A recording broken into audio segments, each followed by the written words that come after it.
అందరికీ నమస్కారం. శ్రీమద్ భగవద్గీత ఆధ్యాత్మిక రహస్యాలు శీర్షికలో శ్రీ త్రినాథ్ గారు ధారావాహిక ప్రసంగం చేస్తున్నారు. వారి ధారావాహిక ప్రసంగంలో ఈరోజు 84వ ప్రసంగం చేస్తున్నారు. శ్రీ త్రినాథ్ గారికి స్వాగతం.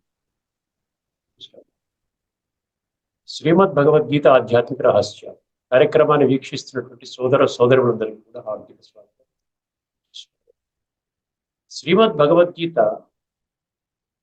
ఒక శాస్త్రముగా మనం భావించుకున్నాము. శాస్త్రము కాదు. శాస్త్రము అంటే ఏం చేస్తున్నాము? శాస్త్రం అంటే ప్రతి శాస్త్రాన్ని మనము కేవలము చదవడానికి మాత్రమే ఇష్టపడుతున్నాం, పారాయణం చేయడానికి మాత్రమే ఇష్టపడుతున్నాం, అదేవిధంగా వినడానికి మాత్రమే ఇష్టపడుతున్నాం. కానీ ఆచరణకి మనం ఇష్టపడటం లేదు. ఆచరణ అనుభవము జీవితంలో ఆ శ్రీమద్ భగవద్గీతలో సాక్షాత్తు భగవంతుడే 574 శ్లోకాల మాధ్యమంగా తెలియజేసిన జ్ఞానాన్ని మనం ఆచరించే విధానాన్ని భగవంతుడు భగవద్గీతలో చెప్తున్నాడు. ఇది ఒక సైన్స్ అంటున్నాడు. రాజవిద్య, రాజగుహ్యం అన్నాడు. రాజవిద్య, రాయల్ సైన్స్. ఏదైనా కానివ్వండి, మీరు సైన్స్ అంటే అది ఆచరణ కొరకు మాత్రమే నిర్దేశించబడినటువంటి గ్రంథము. ఆచరణ కోసమే. యద్యదాచరతి శ్రేష్ఠ ఉరికినే అన్నాడండి. ఏమే మతం నిత్యం అనుతిష్టంతి మానవ ఉరికినే అన్నాడా? ఇప్పుడు ఒక మెడికల్ ఫీల్డ్లో దాని ఏమంటారు? వైద్య విద్య అంటారు. ఇది ఆధ్యాత్మిక విద్య, అది వైద్య విద్య. ఎంఎస్ సర్జరీ చేస్తారండి. అంటే ఏంటి? ఈ సర్జరీస్ అన్నీ కూడా ఆయనకి ఎలా చెయ్యాలో చేసి ఏ విధంగా రోగాన్ని నిర్ధారించి దాని నుంచి విముక్తి కలిగించాలో, ఆరోగ్యవంతుడిగా చేయాలని తెలుసు. కానీ నేను చదువుకున్నాను, చదివింది మళ్ళీ మళ్ళీ చదువుకుంటూ ఉంటాను, పారాయణం చేస్తాను, పఠన చేస్తాను, పుస్తకాలన్నీ జీవితకాలం చదువుకుంటూ ఉంటాను అంటే నేను ఆపరేషన్లు చెయ్యనండి అంటే ఎట్లా ఉంటుందండి? దేనికోసం చదువుకున్నావయ్యా నువ్వు? ఆపరేషన్లు చేయడానికే. అదేవిధంగా ఒక ఇంజనీరింగ్ విద్య అనుకోండి, అక్కడ నేను పెద్ద పెద్ద ఫ్లైఓవర్లు కట్టేటువంటి జ్ఞానం నాకు ఉన్నది, చదువుకున్నాను. కానీ ఇంజనీరింగ్ పుస్తకాలన్నీ తీసుకొని నేను కేవలం చదువుకుంటానండి. నేను ఈ ఫ్లైఓవర్లు, బ్రిడ్జిలు ఇవన్నీ ఏవైతే కట్టడాలు కట్టే విధానం నేను నేర్చుకున్నానో దాన్ని నేను అమలు పరచను అంటే ఎలా ఉంటుంది? ప్రతి ఫీల్డ్ కదా. అదే విధముగా ఇది ఆధ్యాత్మిక విద్య 100% ఆచరణ కొరకే నిర్దేశించబడింది. ముఖ్యమైన విషయం. శ్రీమద్ భగవద్గీత దేనికోసం ఆచరించాలి? అక్కడ మెడికల్ ఫీల్డ్ కానీ ఇంజనీరింగ్ ఫీల్డ్లో కానీ ఆచరిస్తే ఏమవుతుందండి? కొంతమందికి ఆరోగ్యాన్ని ప్రసాదిస్తారు. అదేవిధంగా కొన్ని బ్రిడ్జ్లు, ఫ్లైఓవర్లు, బ్యూటిఫుల్ కేబుల్ బ్రిడ్జ్లు ఇవన్నీ ఉన్నాయి కదా హైదరాబాద్లో. ఇవన్నీ ఆ టెక్నాలజీని మనం వాడుకుంటున్నాం. అర్థమైందండి? అదేవిధంగా వాడుకున్నట్లయితే మన జీవితం ఎదుగుతుంది. భగవంతుడి యొక్క ముఖ్య ఉద్దేశం ఏంటి చెప్పండి? భగవద్గీత జ్ఞానం యొక్క ముఖ్య ఉద్దేశం ఏంటి చెప్పండి? మనం ఈ రోజున మన అంశం ఏంటి? ఒక్క భగవంతుడే పతిత పావనుడు.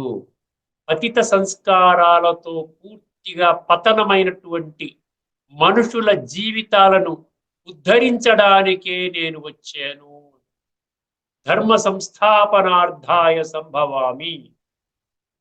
ధర్మస్థాపన ఎక్కడి నుంచి జరుగుతుందని మనం ఆచరించకపోయినట్లయితే ఈ రోజున ప్రతి ఒక్క మనిషి యొక్క సంస్కారాలు తమో ప్రధానంగా అంటే తామసికంలో కూడా లోయెస్ట్ గ్రేడ్కి చేరుకున్నటువంటి విషయమైనప్పుడు ఏ విధంగా వాళ్ళు రాబోయేటువంటి సత్యయుగంలోకి వస్తారు చెప్పండి? దేని ఆధారంగా వస్తారు?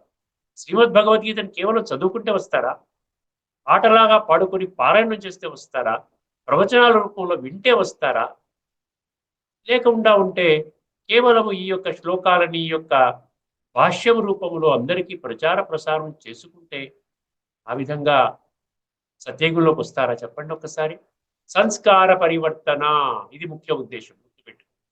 శ్రీమద్ భగవద్గీతలో 574 శ్రీ భగవాను వాచ శ్లోకాల యొక్క స్వయముగా పరమాత్మ భగవంతుడు ఈశ్వరుడు పలికిన మహావాక్యాలు ఎసెన్స్ ఏంటండి? సంస్కార పరివర్తన. దాని మూలంగా మనం స్వర్గంలోకి వెళ్ళాలా, నరకంలోకి వెళ్ళాలా అనేది నిర్ధారణ అవుతుంది. అందుకనే భగవంతుడు ఎవరి పట్ల కూడా దయ, కరుణ, జాలి ఇటువంటివన్నీ కాదండి. మీరు నాకు ఏదో పరీక్ష పాస్ చేసేయండి, కొంచెం టీచర్ ప్లీజ్ కొంచెం పరీక్ష పాస్ చేసేయండి, పరీక్ష రోజు నేను సరిగ్గా రాయలేదు, ఆ రోజు రాత్రి జ్వరం వచ్చింది నేను రాయలేకపోయాను, ఏదో రాసేసాను, మీరు పాస్ చేసేసేయండి అంటే పాస్ చేసేస్తారా? భగవంతుడు ఒక మార్గదర్శక సూత్రాన్ని ఇస్తున్నాడు. ఈ మార్గంలో నడవయ్యా, నేను చెప్పిన విధానంలో నీ జీవితాన్ని ఆ విధంగా పునీతం చేసుకో, పావనంగా అయ్యే మార్గం చెప్తున్నాను. ఇది అందరికీ ఒకటే ఫార్ములా. శరీరం యదవాప్నోతి యచ్చాప్యుత్క్రామతీశ్వరః త్వయితాని సంయాతి వాయుర్గంధా నివాసయా.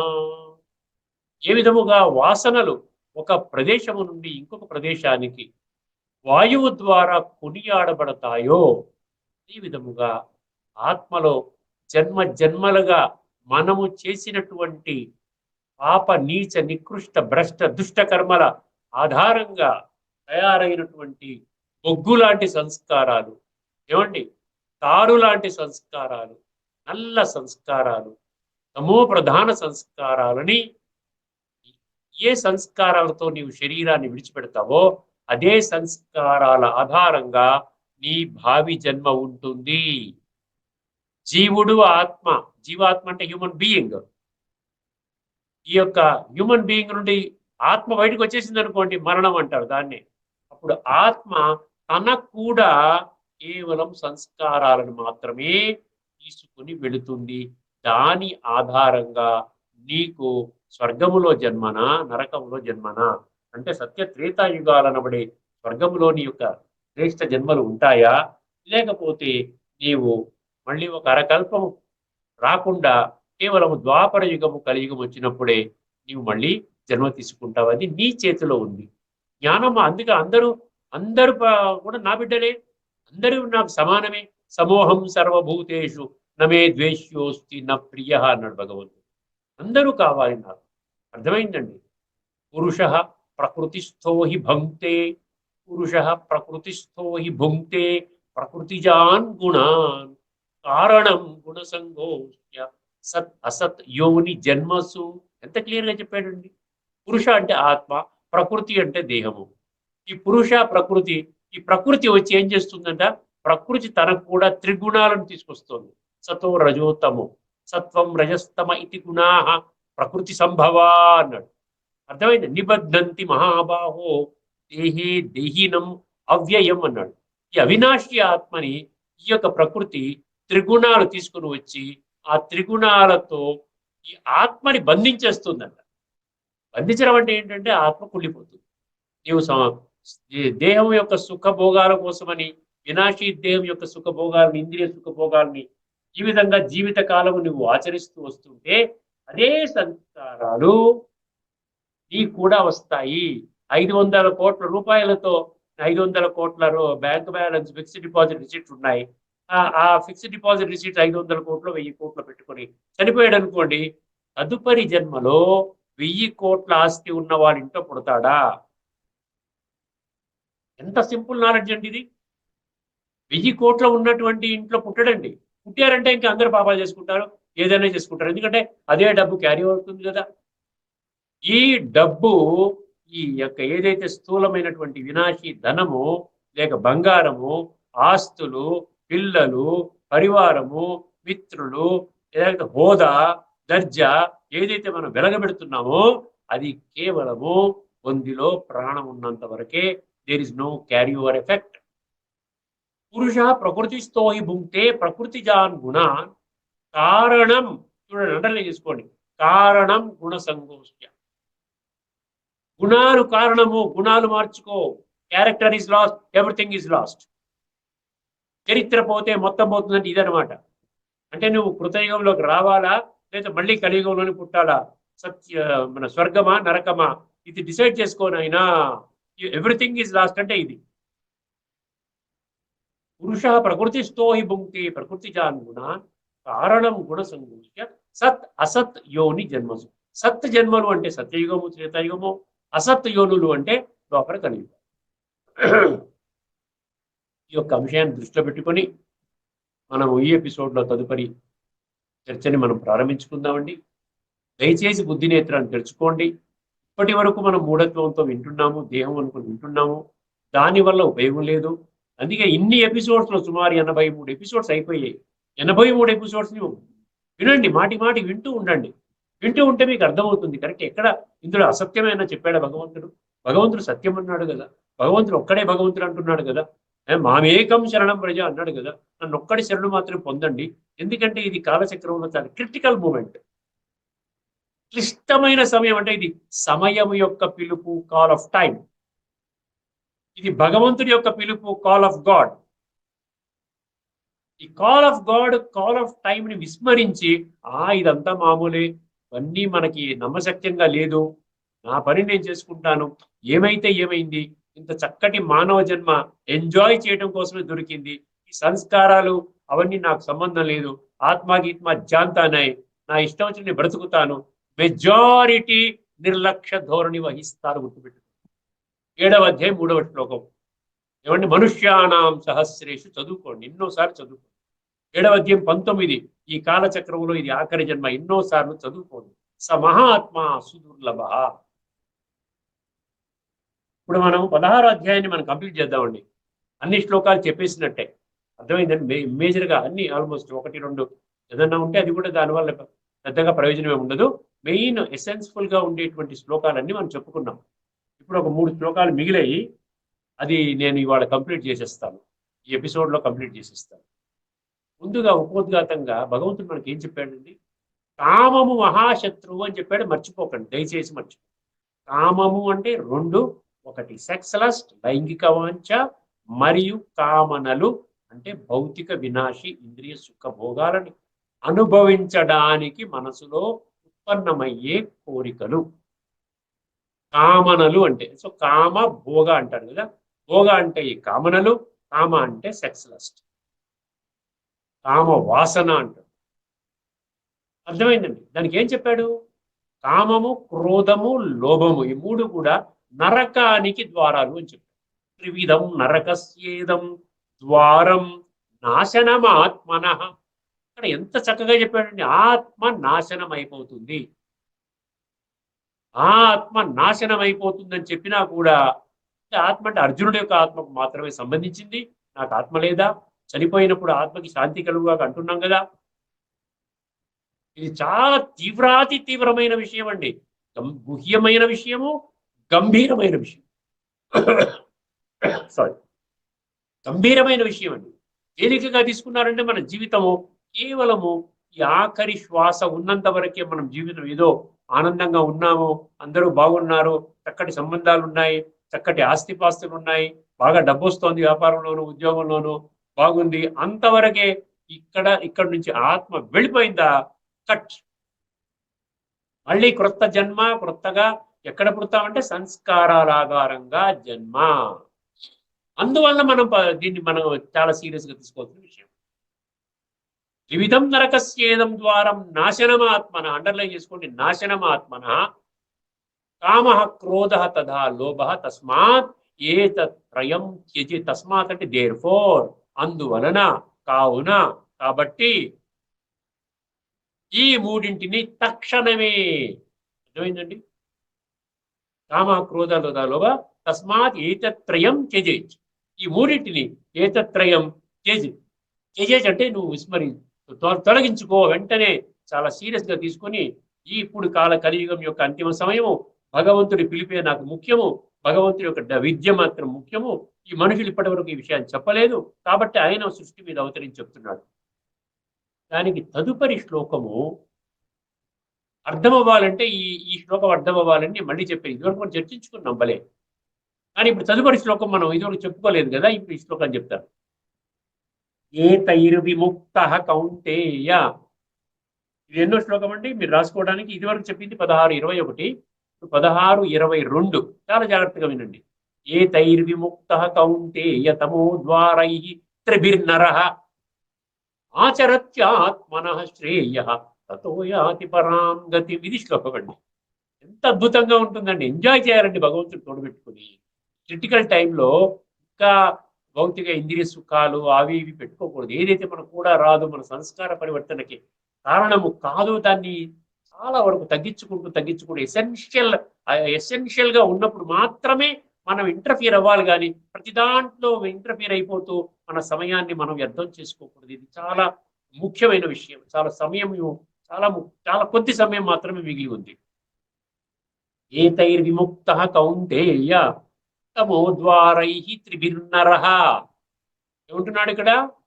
ఎవరైతే ఈ 3 ద్వారాలు, కామ క్రోధ లోభం అనేటువంటి ఇక్కడ నుండి ఈ 3 విషయ వికారాల నుండి విముక్తి పొందుతారో, అంటే తొలగించుకుంటారో, బుద్ధి ద్వారా తొలగించుకొని చక్కగా చరిత్ర నిర్మాణం వైపు, గుణాలు నిర్మాణం వైపు, విలువల నిర్మాణం వైపు ధ్యాస పెడతారు, భగవంతుని ప్రాప్తి యొక్క అనుభూతి అనుభవం వైపు దృష్టి పెడతారో, ఏమంటాడు? ఆచరత్యాత్మన శ్రేయ, ఆత్మశ్రేయ అన్నాడు. ఆచరతి, మనం చేసేటువంటి కర్మలన్నీ కూడా, ఆచరతి అంటే చేసే కర్మలు ఆత్మ యొక్క శ్రేయస్సు కోసం పనిచేస్తాయి. ఆత్మన శ్రేయ, అక్కడ శ్రేయ అన్నాడు. అక్కడేమంటున్నాడు? అక్కడ త్రివిధం నరకస్యేదం ద్వారం నాశనం ఆత్మన, అక్కడ నాశనం అన్నాడు. అక్కడ ఆత్మని నాశనం చేస్తుంది అన్నాడు. ఇక్కడ దీనికి విరుద్ధంగా ఏమన్నాడు? ఆత్మ యొక్క శ్రేయస్సు అంటే సంస్కార పరివర్తన జరుగుతుంది. ఈ మూడింటిని తక్షణమే విడిచిపెట్టు. ఏతై విముక్త కౌంతేయ తమో ద్వార ఈ త్రిభిర్నరః. నరః అంటే మనమేనండి, నరులు, మనుషులు, మానవులు, ప్రజలు, జనులు అని ఈ 5 పదాలు 26 శ్లోకాల్లో ఉంది. అంటే ఒక అర్జునుడైతే అర్జున పదమే ఉండాలి కదా. ఇంకా జనులు, మనుషులు, మానవులు ఉండకూడదు కదా. మన మనుషులు కాదా, మన మానవులు కాదా, మన జనులు కాదా, మన నరులు కాదా? ఆలోచించండి ఒక్కసారి. ప్రజలు మనం కాదు, ప్రజల్లోకి మనం రామా? ఒక్క అర్జునుడికి చెప్పినట్లయితే ఇవన్నీ ఉండకూడదు గీతలో. ఆలోచించండి. ఏతైర్ విముక్త కౌంతేయ తమోద్వారై త్రిభిర్నరః ఆచరత్యాత్మనః శ్రేయః. ఆచరించడం అంటే ఆత్మ అనుభవం చెయ్యాలి. మనం చాలా ఎపిసోడ్స్ చర్చించుకున్నాం. ఆత్మవి ఇక్కడ వృత్తి మధ్యలో ఉంటుంది, ఇది యజమాని, ఇది అవినాశి, నైనం చిందంతి శస్త్రాణి అనుకున్నాం కదా 2:23లో. వాసాంసి జీర్ణాన్ని యథా విహాయ అనుకున్నాం. జాతస్య హిద్రువో మృత్యు, పుట్టినవాడు మరణిస్తాడు, మరణించిన వాడు మళ్ళీ జన్మ తీసుకుంటాడు. మొత్తం 2వ అధ్యాయంలో 20 శ్లోకాలు ఉన్నాయి. 13వ అధ్యాయంలో చాలా శ్లోకాలు ఉన్నాయి. మళ్ళీ 15 అధ్యాయంలో కొన్ని శ్లోకాలు ఉన్నాయి ఆత్మ గురించి. అయితే ఆచరత్యాత్మన శ్రేయ తతోయాతి పరాం గతి అన్నాడు. పరమగతి అంటే సత్యయుగంలో జన్మ. నీకు పరం అంటే అంతకంటే సుప్రీం డెస్టినేషన్ అనమాట. గతి అంటే అది అర్థమైందండి. సుప్రీం అక్కడ అంటే హైయెస్ట్, దానికంటే మించింది సుప్రీంకోర్టు మించింది ఏమైనా ఉంటుందా? ఇంకేమైనా? సుప్రీంకోర్టు ఏం చెప్పిందంటే అంతే, ఫినిష్. ఫలానా వాడికి ఊరి వేయండి అంటే ఊరి వేసేయటమే. తర్వాత ప్రెసిడెంట్స్ రిఫరెన్స్ అంటారు, ప్రెసిడెంట్ జనరల్గా ఇంటర్ఫీర్ అవ్వడు. అందుకని పరాంగతి అన్నాడు. ఇదనమాట భగవద్గీతని. ముఖ్యంగా ఇక్కడ ఇంకొక విషయం ప్రస్తావించాలి. ఎందుకంటే రాబోయే రెండు శ్లోకాలలో ఒక పదం వాడాడు గీత గురించి, శాస్త్రము అన్నాడు. మనం శాస్త్రం అని పదం ఒక్కసారి రాగానేనండి ఏమనుకుంటాం? మొత్తం ఈ యొక్క హిందూ ధర్మం యొక్కలో ఎన్ని శాస్త్రాలు ఉన్నాయో అన్ని శాస్త్రాల్ని కలిపేస్తాం. దయచేసి కలపకండి. ఇది గుహ్యతమం శాస్త్రం అన్నాడు. మిగతా శాస్త్రాల్లో గుహ్యతం లేదు. ఇది గుహ్యతమం శాస్త్రం ఇదముక్తం మయా అనగా ఏతద్బుద్ధ్వా బుద్ధిమాన్ స్యాత్ కృతకృత్యశ్చ భారత 15:20. ఇది గుహ్యతము శాస్త్రాలు అనలేదు. ఎక్కడ శాస్త్రాలు అనే పదం ప్లూరల్ రాలేదండి, సింగులర్. శాస్త్రము అంటే శ్రీమద్ భగవద్గీత శాస్త్రం. అందుకనే సర్వశాస్త్రమయి శిరోమణి శ్రీమద్ భగవద్గీత. గుర్తుపెట్టుకోండి. ఇప్పుడు ఈ శాస్త్రం అంటే అన్ని శాస్త్రాలు కలిపారంటే మీకు గీత అర్థం కాదు.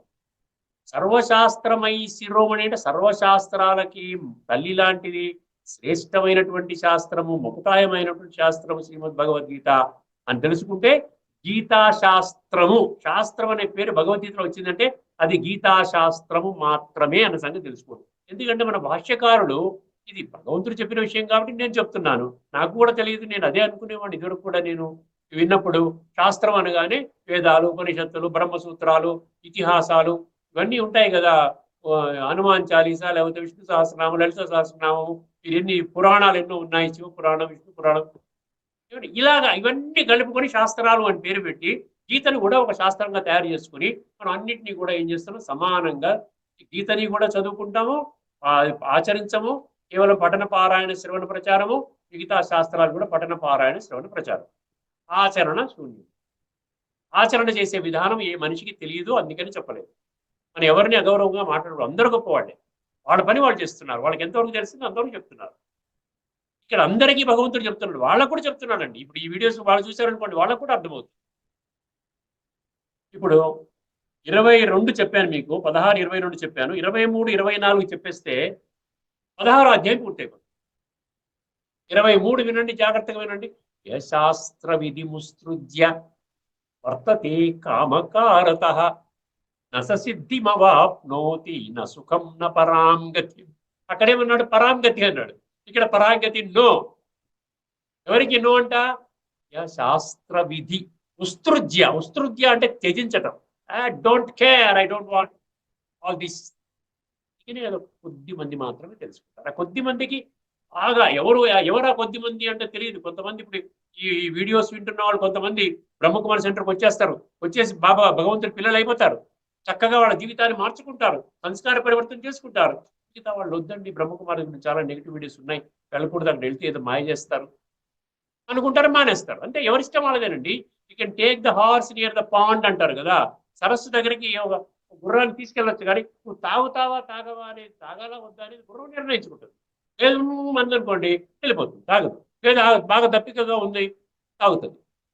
అలా ఎవరైతే ఆధ్యాత్మికంగా దప్పికగా ఉన్నదో, కొంతమందికి దప్పిక ఉంటుంది. ఏమిటి ఏమిటి ఘర్షణ ఏంటి, కొట్లాటలు ఏంటి, మర్డర్లు ఏంటి, లూటీలు ఏంటి, కల్తీలు ఏంటి, మారణకాండ ఏంటి, మళ్ళీ వాడు భగవంతుని సేవించడం ఏంటి?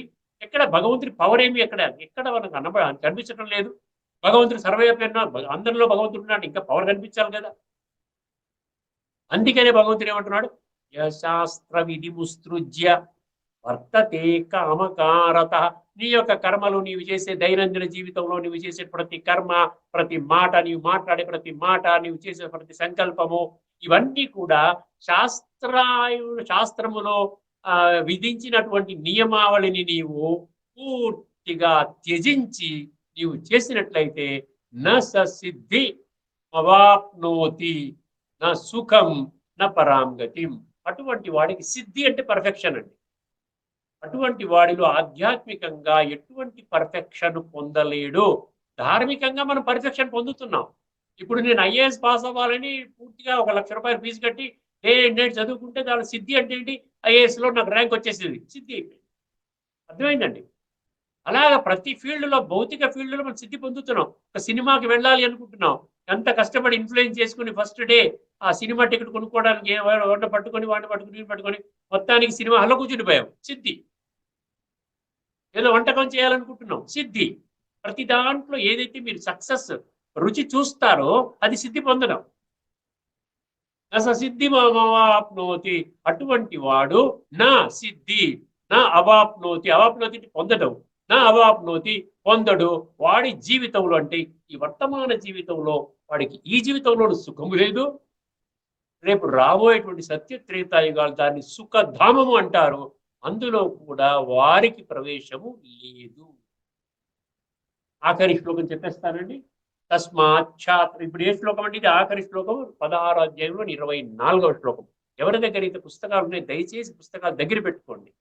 ఎందుకంటే మీకు ఏదైనా సంశయం వస్తే కామెంట్స్లో పెట్టండి. కామెంట్స్లో పెడితే 100% నేను అది ఏమన్నా పనికొచ్చే కామెంటా లేకపోతే ఉడికిన ఆర్గ్యుమెంట్ కోసం కామెంటా చూస్తాను. ఆర్గ్యుమెంట్ కోసం కామెంట్ అయితే నేను మాట్లాడను. పనికొచ్చే కామెంట్ అండి, ఇది నిజంగా చాలా మంది కూడా ఉపయోగపడుతుంది, ఈ కామెంట్ దానికో దీన్ని నేను ఆన్సర్ చేసి డిస్కస్ చేస్తే అందరికి ఉపయోగపడుతుందంటే నేను చర్చిస్తా. ఇది నా ప్రామిస్ అన్నమాట. ఎక్కడా కూడా ఇందులో, ఎందుకంటే నాకు స్పష్టత ఉంది, నేను ఆచరిస్తున్నాను ఒక 30 సంవత్సరాల నుంచి. నాకులాగే కొన్ని లక్షల మంది బ్రహ్మకుమారులు బ్రహ్మకుమారిలు అనబడేటువంటి వాళ్ళు వాళ్ళ జీవితాన్ని భగవంతుడికి ఇచ్చేశారు. భగవంతుడి వైపే వాళ్ళు మొగ్గుతున్నారు. మిగతా ఇవన్నీ కూడా కట్ చేసుకుంటూ, ఎందుకంటే ఇది call of time and call of God అని చెప్పాను కదా. ఏమంటున్నారు ఇక్కడ ఈ శ్లోకం? తస్మాత్ శాస్త్రం ప్రమాణం తే కార్యాకార్య వ్యవస్థితౌ. తస్మాత్ శాస్త్రం ప్రమాణం తే కార్యాకార్య వ్యవస్థితౌ. చాలా జాగ్రత్తగా, చాలా ఇంపార్టెంట్ ఇది. ఏమండి, మీరు చేసే ప్రతి కార్యము అకార్యము, ఏదైతే మీరు చేస్తున్నారో, ఒకటి చేస్తున్నారో ఒకటి చేయటం లేదు, ఏది చెయ్యాలి ఏది చేయకూడదు అన్న దానికి శాస్త్రము ప్రమాణము కావాలి అంటున్నాడు. తస్మాత్ శాస్త్రం ప్రమాణం తే కార్యాకార్య వ్యవస్థితౌ. ఏమండి, జ్ఞాత్వా శాస్త్ర విధానోక్తం కర్మ కర్తుమిహార్హసి. ఇది శ్లోకం, ఆఖరి శ్లోకం 16వ అధ్యాయంలో. ఎందుకంటే భగవంతుడు ఏం చెప్తున్నాడు, నీ యొక్క ఆత్మ ఎందుకు కుళ్ళిపోయింది అనేది మొత్తం 16వ అధ్యాయంలో 60 అవగుణాల యొక్క చర్చ జరిగిందండి. 60 కొన్ని రిపీట్ అవుతున్నాయి. కామో క్రోధం ఎన్నోసార్లు రిపీట్ అయింది, అహంకారం రిపీట్ అయింది, మదము దంభము రిపీట్ అయింది, కొన్ని రిపీట్ అవుతున్నాయి. బట్ ఎందుకు రిపీట్ చేశాడు, ఎందుకు రిపీట్ చేయాలి, అది చాలా ముఖ్యం అన్నమాట. అర్థమైందండి? అందుకని ఇప్పుడు తస్మాత్ శాస్త్రం ప్రమాణం తే కార్యాకార్య వ్యవస్థితో. అర్థమైందండి? జ్ఞాత్వా శాస్త్ర విధానోక్తం కర్మ కర్తుమిహార్హసి. జ్ఞాత్వా అంటే గ్రహించురా నాయనా, తెలుసుకోండి, బుద్ధి నేత్రాన్ని తెరవండి, 3వ నేత్రాన్ని తెరవండి. ఈ కుళ్ళిపోయే దెయ్యం పట్టుకొని 24 గంటలు గడపకండి. జ్ఞాత్వా శాస్త్ర విధానోక్తం, శాస్త్రములో చెప్పినటువంటి మంచి మాటలని జ్ఞాత్వా అంటే గ్రహించండి. జ్ఞాత్వా శాస్త్ర విధానోక్తం కర్మకర్తు విహారసి. మీకు అటువంటి అర్హతనే ఉంది, వేరే కర్మలు చేసే అర్హత లేదు. భగవాను వాచ నేను చెప్తున్నాను, మీ తండ్రిని నేను చెప్తున్నాను. నీ జీవితం నాశనం కాబోతున్నది, ఈ ఒక్క జన్మకే పరిమితం చేసుకుంటున్నావా? No no no no my child, come come come. ఈ ఒక్క జన్మ, ఇక్కడ నుండి ఇప్పటిదాకా నువ్వేం చేసావు, నేను ఇంటర్ఫీర్ అవ్వలేదు. ఇప్పుడు నేను చెప్తున్నాను, నీకు చెప్తున్నాను. పక్కవాడు వాడు మారాడా, వీడు మారాడా, ప్రపంచం మారాడా, ప్రపంచం అంతా మారితే మీరు మారడం గొప్పతనం ఏముందండి? ఎవరు మారకపోయినా మీరు మారండి. మీరు ఈ జన్మలోను సుఖంగా జీవిస్తారు, పై జన్మలో కూడా సుఖధామం అనబడేటువంటి, స్వర్గం అనబడేటువంటి సత్యత్రితాయుగాల్లో శ్రేష్టమైన జన్మ తీసుకుంటారు. మళ్ళీ ఒకసారి చెప్తాను, వినండి జాగ్రత్తగా. తస్మాత్ శాస్త్రం విధానోక్త కర్మ కర్తుమిహార్హసి. ఏమన్నాడు? తస్మాత్ శాస్త్రం ప్రమాణం తే కార్యాకార్య వ్యవస్థితో జ్ఞాత్వా శాస్త్ర విధానోక్తం కర్మ కర్తుమిహార్హసి. బ్యూటిఫుల్ గా ఉంది కదండి. భగవంతుడి డైరెక్షన్ లో ఏమాత్రము కన్ఫ్యూజన్ లేదండి. అదే మీరు ఏదన్నా ఒక ఉపన్యాసం విన్నారు, ఆధ్యాత్మిక ఉపన్యాసం, ధార్మిక ఉపన్యాసం విన్నారనుకోండి, 2 గంటలు కూర్చున్నారు, ఒక 50,000 మంది వింటున్నారు. వచ్చేవాళ్ళు వస్తున్నారు, పోయేవాళ్ళు వెళ్తున్నారు, కూర్చున్నారు, మధ్యలో అటు ఇటు మాట్లాడుకుంటున్నారు, బిజినెస్ విషయాలు వస్తున్నాయి, ఫోన్ మాట్లాడుతున్నారు, చేస్తున్నారు. చివరికి 2 గంటల ఉపన్యాసం విన్న తర్వాత నేను ఏమి చెయ్యాలి నా యొక్క సంస్కారాలను పరివర్తన చేసుకోవడానికి, ఆ సందేశం మీకు అందిందా? అది అద్భుతమైనటువంటి ప్రవచనం. ఆ సందేశం అందలేదు అంటే అక్కడ మీ యొక్క సమయము అది మీరు సదుపయోగం చేసుకోలేదని అర్థమవుతుంది. ఎందుకంటే ఇప్పుడు ఈ కాలచక్రం యొక్క క్రిటికల్ మూమెంట్ అని భగవంతుడు చెప్పడం జరిగింది. దీనిని ఒక 25-30 లక్షల మంది చాలా సీరియస్ గా తీసుకుని అమ్మమ్మమ్మ ఇది ఇప్పుడు పట్టించుకోవాలి. ఎందుకంటే భగవంతుడు మాటలే శిరోధార్యము.